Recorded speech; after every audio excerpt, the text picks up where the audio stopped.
A Fed pivot, and will we have a boom or a bust in 2024?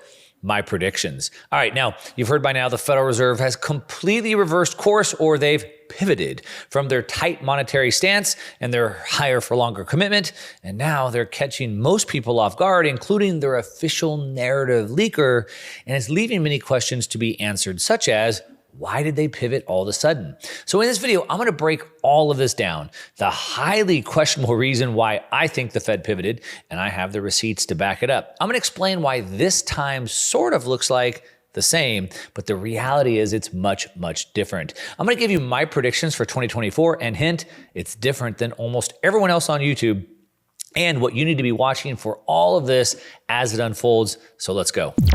All right, welcome back. If you're new to the channel, my name is Mark Moss. I make these videos to change the way you think about money because, well, almost everything you've learned is wrong. Almost everything you're seeing is wrong. I've been talking about this extensively, how everybody on YouTube and social media and even legacy media is rage baiting you, doom porn, whatever you want to call it, working on your emotions, on your dopamine, and not looking at the data. But of course, we look at the data here, so I'm going to break it down for you. I got some receipts to show you. Now, to catch you up, I'm sure you're already aware by now, last week, the Fed completely surprised markets with a very sharp pivot on their 2024 rate cuts. Now, this shouldn't be too much of a surprise for you and I, because I've been talking about this for about a year already. In fact, just last week, I had a live presentation, which was the day after the Fed meeting. And I had this live presentation planned out, written out weeks in advance. And so I'm glad I wasn't caught off sides by what they did. Now, if you want to watch that presentation, there's like 35 slides I put together with Q&A and stuff. There's a link down below if you want to go watch it. It's free. There's a lot of information, but let's cover the high notes of it right here. Now, there's lots of reasons why the Fed's doing this, why they're pivoting, and why they're doing it right now. Some of them are valid. Others, they're highly questionable. Now, I don't typically like to talk about politics just for the sake of politics, but if you don't understand politics, you're never going to understand finance. You'll never understand macroeconomics because politics drives it. Now, I know the Fed's independent, blah, blah, blah. No, look, this is all being driven by policy, by politics. If you want to skip past the politics part, then you can skip all the way down to the implications of the pivot. There's show notes down below. You can skip ahead if you want. But if you want to understand this, then you have to understand the politics. We have to address one of the biggest fallacies about the central bank, about the Fed. What is that fallacy? It's that it's politically independent. Sure it is. Yeah, it's completely independent of the government. No, it's not. And I have the receipts to actually back this up. So let's take a look at some of these receipts. If we go back to 2012, we see that the Fed, which was being chaired by then Ben Bernanke, announced quantitative easing 3. Now, quantitative easing is basically where the central bank injects liquidity into the system through quantitative easing. As we've covered this extensively in that live presentation, I showed how it started in 2008 and how that has changed everything. If you don't understand that, you need to understand that. But QE3 was announced, which was at that time, it was the largest easing, the largest QE program in history up to that point. Now, remember, like I said, 2008 is when they started changing, when the central bank started interacting in the markets differently. And so there's another video I'll link up above here, warning this time is different. You might want to watch that. I know it's always different, right? Well, this time it is different. I'll link to it down below. You should watch it. Now, the QE program that they did was an $80 billion per month open-ended program. And coincidentally enough, it was just a mere 3 months before the US presidential election. Think politics affected that much? Now, considering that the US economy was growing and the US financial system wasn't under any kind of significant duress at that time, it looks like, in my opinion, it was a blatant political interference to aid the Obama administration's re-election bid by boosting the stock market and the economy.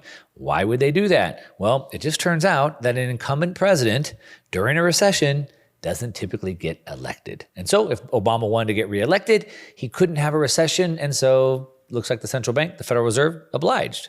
Now, the next, or the second major example we can look at of this rampant Fed political bias concerns a major shift, again, in monetary policy. Now, this was once Donald Trump became president, all right? Now, what happened with Donald Trump, well, let's give you some perspective here, but to look at some context, you have to realize that between 2008 and 2016, the Fed engaged in 8 years of extraordinary monetary easing. Remember, this time is different, starting from 2008. Now, during this period from 2008 to 16, they maintained interest rates of about 0.25%. That's a zero, yeah. And they engaged in over $3 trillion worth of quantitative easing from 2008 to 2015. Now, bear in mind that throughout this time, the U.S. economy was technically not in a recession. Economic growth was steady. The unemployment rate was in a clear downtrend. And then, surprise, surprise, Donald Trump won the 2016 presidential election. And suddenly, the Fed was all serious about getting back to regular monetary policy. Whatever normal monetary policy is at that point, they decided to start tightening things up. What'd they do? The Fed raised rates. We've seen that before. They raised them 3 times in 2017, another 4 times in 2018. And in 2018, it began shrinking its balance sheet via what they call quantitative tightening, QT, which is what we've been in. Now, this drastic shift in policy drained over $500 billion in liquidity from the financial system via this QT over the next 12 months. Now, this was a very big shift, a massive, abrupt shift, especially after considering the Fed had just held rates at basically zero for 8 years prior to this, right? From 2016 to 2018, the Fed ignored numerous signals that this pace of tightening was putting undue stress, undue duress on the financial system. Now, we saw then finally the junk bond market froze up. The U.S. stock market crashed 20% during the holidays into December of 2018. Was this a political move? Was this another political attack on Donald Trump being president? Well, you could argue that it wasn't, right? You could argue it wasn't. It just was coincidence, I suppose, unless you look at some of the other facts. The receipts, such as the former Fed Vice Chair Stanley Fischer admitted in an interview that the Fed's raising rates in December of 2018 was done specifically to hurt the economy because the Fed was annoyed with President Trump's constant tweeting about them. If you remember, Trump kept trying to influence them. They need to loosen up rates. They're too tight with the policy. They're putting a crimp on the economy. Things were going really good. The Fed's doing it, if you remember that. And so they did this in a response to that. Now, again, this is from a previous Fed chair. So maybe he's right, maybe he's not. But then again, we have more. We have even maybe the biggest example until kind of where we're at today that really shows the Fed's bias was they're clinging on to the inflation is transitory claim from 2020 to 2022. Now, despite everybody else seeing that inflation was not transitory, including guys like me on YouTube, we were calling this out over and over and over. I made many videos saying this is not transitory.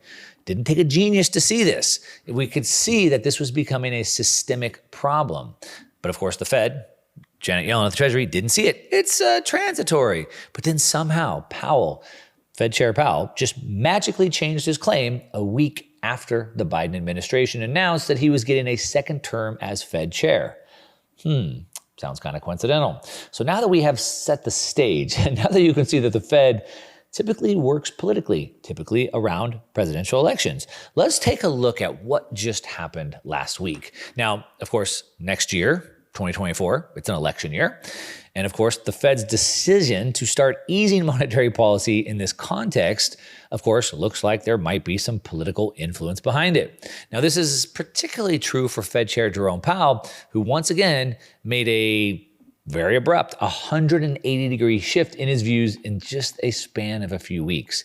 Even what we call the Fed whisperer, we're talking about Nick Timrose. He's a Wall Street Journal reporter. He's sort of the mouthpiece of the Fed. They sort of leak information to him and he gets it out to the market. And even he said he was baffled that Fed Chair Powell made such an abrupt change in his outlook in the span of 2 weeks. The sudden shift, with Timrose being caught off guard, it makes it look very political. Almost like maybe he got a tap on the shoulder and had to change things. Now, we know for most of 2023, the Fed maintained that it needed to keep rates higher for longer, implying that once it stopped raising rates, it would keep rates at this new high elevated level for months, if not even years. So again, it's odd that once we get within 12 months of a major US election where an incumbent president probably won't win in a recession, then the Fed just completely abandons its higher for longer view that it started talking about, and now it turned right into monetary easing. The politics of this is particularly clear. The Fed wants to ease monetary policy in 2024. and it's already happening.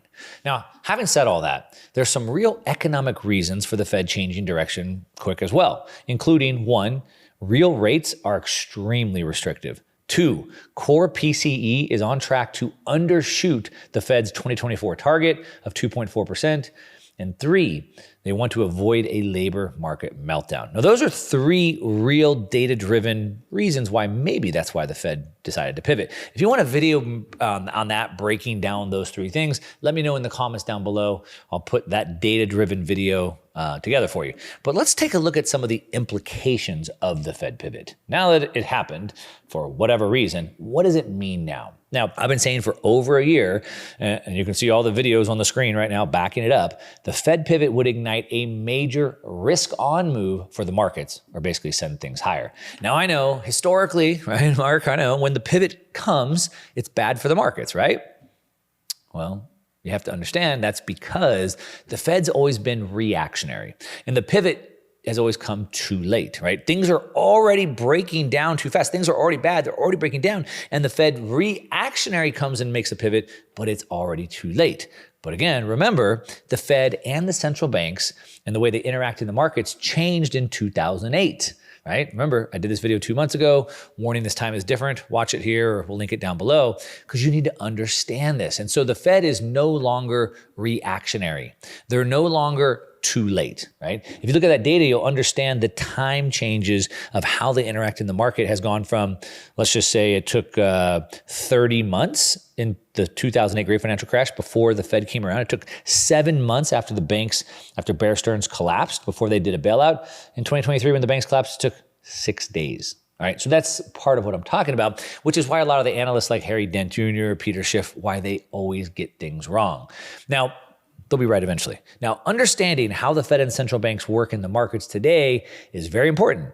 And then understanding what this move that they did was not reactionary, but instead it was a politically motivated, a preemptive move done in advance, right? So if typically the pivot comes too late because things are already breaking down, now they're doing it in advance of things breaking down. Again, preemptively. So I think right now, we have a big risk-on move. We have a bull market blowout, potentially, right?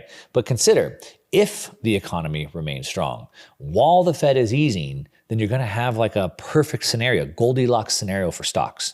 Now, if we do get, growing corporate earnings, a strong economy, at the same time, we're getting easing monetary policy from the Fed and lower bond yields, this is going to lead to higher growth and higher earnings. And yes, higher multiples for stocks. And as of right now, this is what we're looking at. Consider the data.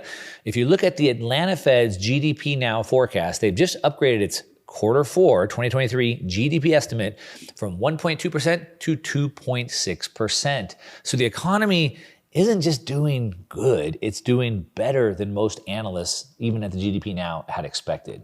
Now, another thing to consider is the cash asset bubble I talked about in that live presentation last week. And it looks like it's about to burst and ignite a massive rush to assets. Again, there's a link if you want to go watch that video down below. But basically, you have this massive cash bubble that's about to deploy into assets, $6 trillion sitting in money market funds in the US. And it's all based on the fact that Fed funds rate went above 5% earlier this year.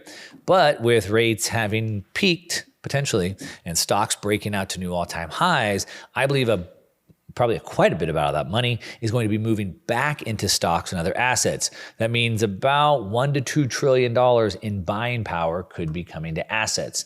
So to summarize this, we have a rising GDP forecast. We have rising corporate profits. We have lower bond yields, and now the Fed is easing. And we have over $6 trillion in cash sitting on the sidelines ready to jump in. All right?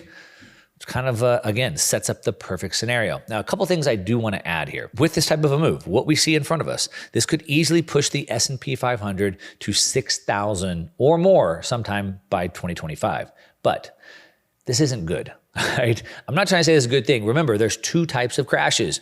I'm expecting a reverse crash. I just did a whole video on that. We'll link to that down below as well, what a reverse crash is, what that means, how to play it. The other thing I want to make sure that you understand is expect volatility ahead, all right? With a sudden rush, we're most likely going to get a pullback, right? We're probably going to get multiple rushes and pullbacks. You have to understand that. The other thing I want you to understand is that things can change very quickly, all right? This is not a set it and forget it market. So we're going to be continuing to watch all these indicators because anything can happen. A market crash will come, I guarantee it. I don't know if it's a week, a year, 10 years, I don't know, but it's going to come. So we have to be watching these indicators.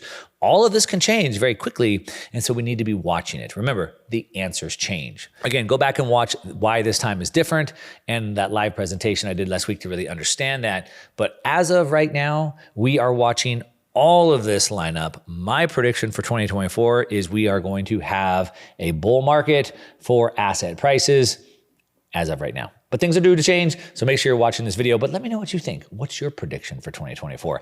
Leave it in the comments down below. Of course, as always, give me a thumbs up if you like the video. If you don't, you can give me a thumbs down. That's okay, but at least tell me why in the comments down below. Subscribe if you want to make sure you keep up with what's happening in 2024. And that's what I got. To your success. I'm out.